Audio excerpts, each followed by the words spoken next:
Hello friends, आज हम आपको ले चल रहे हैं बहुत ही पवित्र जगह बद्रीनाथ धाम। बद्रीनाथ धाम आप अपनी गाड़ी से या टैक्सी से, ट्रैवलर्स आती हैं यहाँ पर, बस आती हैं, या फिर आप हेलीकॉप्टर से भी आ सकते हैं। गाड़ी बद्रीधाम तक ही आती है, थोड़ा सा पैदल चलेंगे तो आपको मंदिर के दर्शन हो जाएंगे। बद्रीनाथ धाम उत्तराखंड के चमोली जनपद में अलकनंदा नदी के तट पर स्थित है। यह मंदिर भगवान विष्णु जी को समर्पित है और उत्तराखंड के 4 धामों में से एक धाम है। मंदिर के नाम पर ही इसके इर्द गिर्द बसे नगर को भी बद्रीनाथ ही कहा जाता है। भौगोलिक दृष्टि से यह स्थान हिमालय पर्वतमाला के ऊंचे शिखरों के मध्य गढ़वाल क्षेत्र में समुद्र तल से 3133 मीटर की ऊंचाई पर स्थित है। यह मंदिर 6 महीने यानी अप्रैल के लास्ट से लेकर नवंबर के स्टार्टिंग की अवधि तक ही खुला रहता है और उसके बाद ठंड के कारण बंद कर दिया जाता है। बंद मीन्स 6 महीने के लिए कपाट बंद हो जाते हैं। यहाँ भगवान विष्णु जी की पूजा बद्रीनारायण के रूप में की जाती है। भगवान विष्णु जी की जो मूर्ति है वो लगभग 1 मीटर लंबी है और शालिग्राम पत्थर से बनी हुई है। इसके बारे में मान्यता है कि आदि शंकराचार्य जी ने 8वीं शताब्दी में समीपस्थ जो नारद कुंड है उससे निकालकर इस मूर्ति को स्थापित किया था। क्योंकि यह मंदिर उत्तर भारत में स्थित है, जो यहाँ के पुजारी हैं वो रावल कहे जाते हैं और यहाँ के जो मुख्य पुजारी हैं वो दक्षिण भारत के केरल राज्य के नंबूदरी संप्रदाय के ब्राह्मण होते हैं। विष्णु पुराण, महाभारत और स्कंद पुराण कई प्राचीन ग्रंथों में इस मंदिर का उल्लेख आपको मिल जाएगा। इस मंदिर से संबंधित कुछ पौराणिक कथाएं भी हैं। पौराणिक लोक कथा के अनुसार बद्रीनाथ और उसके आसपास का पूरा क्षेत्र किसी समय शिव भूमि केदार खंड के रूप में अवस्थित था। जब गंगा नदी धरती पर अवतरित हुई तो यह 12 धाराओं में बढ़ गई तथा उस स्थान पर से होकर बहने वाली धारा अलकनंदा के नाम से विख्यात हुई। मान्यता अनुसार भगवान विष्णु जब अपने ध्यान योग हेतु उचित स्थान खोज रहे थे तब उन्हें अलकनंदा के समीप यह स्थान बहुत भा गया। नीलकंठ पर्वत के समीप भगवान विष्णु ने बाल रूप में अवतार लिया और क्रंदन करने लगे। उनका रुदन सुनकर माता पार्वती का हृदय द्रवित हो उठा और उन्होंने बालक के समीप उपस्थित होकर उसे मनाने का प्रयास किया और बालक ने उनसे ध्यान योग हेतु वह स्थान मांग लिया। यही पवित्र स्थान वर्तमान में बद्री विशाल के नाम से विख्यात है। विष्णु पुराण में इस क्षेत्र से संबंधित एक अन्य कथा भी है, जिसके अनुसार धर्म के 2 पुत्र हुए, नर और नारायण, जिन्होंने धर्म के विस्तार हेतु कई वर्षों तक इस स्थान पर तपस्या की थी। अपना आश्रम स्थापित करने के लिए ये एक आदर्श स्थान की तलाश में थे।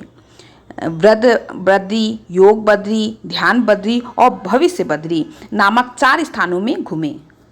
अंततः उन्हें अलकनंदा नदी के पीछे एक गर्म और एक ठंडा पानी का चश्मा मिला, जिसके पास के क्षेत्र को उन्होंने बद्री विशाल नाम दिया। यह भी माना जाता है कि व्यास जी ने महाभारत इसी जगह लिखी थी और नर नारायण ने ही अगले जन्म में क्रमशः अर्जुन और कृष्ण के रूप में जन्म लिया था। बद्रीनाथ जाने के लिए 3 ओर से रास्ता है। एक है रानीखेत से, दूसरा है कोटद्वार होकर पौड़ी गढ़वाल से और तीसरा है हरिद्वार होकर देवप्रयाग से। ये तीनों ही रास्ते कर्णप्रयाग में मिल जाते हैं। NH 7 जो है वो बद्रीनाथ से होकर गुजरता है। बद्रीनाथ मंदिर पहुंच चुके हैं। ये देखिए, नदी के समीप ही यहाँ पे गर्म पानी के कुंड है। यहाँ पे जेंट्स के लिए अलग है और लेडीज़ के लिए अलग है। यहाँ पर स्नान करके आप मंदिर में प्रवेश करते हैं। हम स्नान कर चुके हैं और मंदिर में आप प्रवेश कर रहे हैं। ये देखिए, बहुत ही खूबसूरत मंदिर है, भगवान विष्णु जी की नगरी बद्रीनाथ। यह पवित्र स्थल भगवान विष्णु के चतुर्थ अवतार नर नारायण की तपोभूमि है। सीढ़ी में नीचे ही आपको आदि केदारेश्वर मंदिर के दर्शन होंगे। ये देखिए, जय आदि केदारेश्वर, जय भोलेनाथ। जो गर्म जल का कुंड है उसके पास ही आपको नारद शिला के दर्शन हो जाएंगे। ये देखिए, यह है नारद शिला। भक्तगण कुंड में स्नान करके मंदिर में प्रवेश कर रहे हैं। कुंड में लगातार पानी आता रहता है, इसमें पानी कभी ख़त्म नहीं होता। ये देखिए, लगातार पानी आ रहा है कुंड में। बद्रीनाथ में मौसम बहुत ठंडा रहता है और ऐसे में ठंडे पानी से नहाना काफ़ी कठिन हो जाता है, लेकिन भगवान की ऐसी महिमा है कि यहाँ पर गर्म जल का कुंड है जिसमें लोग आसानी से स्नान करके भगवान जी के दर्शन कर सकते हैं।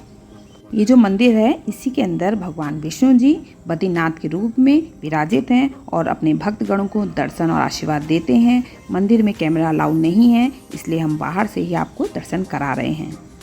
इस धाम के बारे में एक कहावत है कि जो जाए बद्री वो ना जाए ओधरी, यानी जो व्यक्ति बद्रीनाथ के दर्शन कर लेता है उसे माता के गर्भ में दोबारा नहीं आना पड़ता, यानी प्राणी जन्म और मृत्यु के चक्र से छूट जाता है। मंदिर के बाहर किनारे किनारे हनुमान जी की मूर्ति है। नरसिंह अवतार के रूप में भगवान विष्णु, माता लक्ष्मी के अलावा विराजित है। ये देखिए क्षेत्रपाल जी की भी मूर्ति है। कई मूर्ति भगवानों की मूर्ति यहाँ विराजित है। देखिए, एक कथा के अनुसार एक समय भगवान विष्णु तपस्या में लीन थे तो अचानक बहुत हिमपात होने लगा। तब श्री हरि विष्णु बर्फ से पूरी तरह ढकने लगे।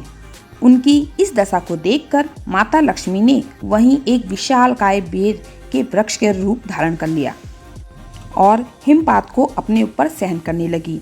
माता लक्ष्मी भगवान विष्णु को धूप, वर्षा और हिमपात से बचाने के लिए कठोर तपस्या करने लगी। काफी वर्षों के बाद जब श्री विष्णु भगवान ने तपस्या पूर्ण की तो देखा कि उनकी प्रिया लक्ष्मी जी पूरी तरह बर्फ में ढकी हुई है। तब श्री हरि ने माता लक्ष्मी के तप को देखकर कहा कि हे देवी, तुमने मेरे बराबर ही तप किया है, इसलिए आज से इस स्थान पर मुझे तुम्हारे साथ ही पूजा जाएगा। तुमने मेरी रक्षा बद्री वृक्ष के रूप में की है, अतः आज से मुझे बद्री के नाथ यानी बद्रीनाथ के नाम से जाना जाएगा, क्योंकि जो बेर को बद्री कहा जाता है। इस तरह से भगवान विष्णु का नाम बद्रीनाथ पड़ा। देखिए, बहुत ही खूबसूरत है। काफी भगवान आए हुए हैं, भीड़ काफी ज्यादा है। सतयुग में भगवान यहाँ भगवान विष्णु के साक्षात करना है, दर्शन हुआ इतना तो हमें शास्त्रों में ही होगा। वर्तमान बद्रीनाथ यानी बद्री विशाल धाम को भगवान का दूसरा निवास स्थान बताया जाता है। भविष्य में यहाँ भगवान का धाम होगा और इसे भविष्य बद्री कहा गया है। बद्रीनाथ भगवान विष्णु के 24 अवतारों में पवित्र तीर्थ स्थलों में से एक है।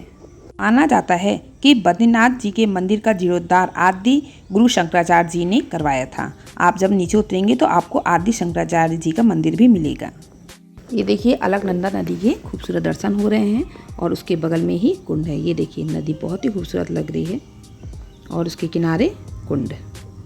ये जो नीचे कुंड है वो है तप्त कुंड। अलकनंदा नदी के किनारे बसे इस कुंड में प्राकृतिक पानी करीब 45 डिग्री सेल्सियस तक गर्म रहता है, जहाँ श्रद्धालु आस्था की डुबकी लेते हैं। ऐसा माना जाता है कि कुंड के पानी में औषधि गुण होते हैं। मंदिर के शिखर में ऊपर एक तरफ शंख बना हुआ है और दूसरी तरफ चक्र और बीच में एक ध्वज है। इस समय हल्की बूंदाबांदी हो रही है। आपको लोग रेनकोट में दिख रहे होंगे, लेकिन बहुत ही अच्छा लग रहा है।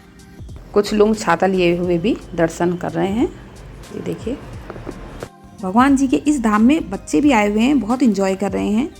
ये देखिए, उन्हें भी भगवान जी का आशीर्वाद मिल रहा है। ये है नारद कुंड, देख रहे हैं, ये नीचे नारद कुंड है। ये जो नारद कुंड है वो प्रसिद्ध तप्त कुंड के बिल्कुल ही नज़दीक स्थित है और बद्रीनाथ यात्रा में सबसे महत्वपूर्ण बिंदुओं में से एक है। हमने बद्रीनाथ जी के दर्शन कर लिए हैं, अब हम वापस लौट रहे हैं।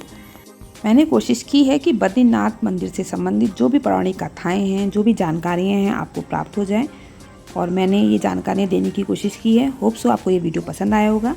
चलिए, अब नेक्स्ट वीडियो मिलते हैं। Okay, thanks, bye. जय बद्रीनाथ, जय बद्री विशाल।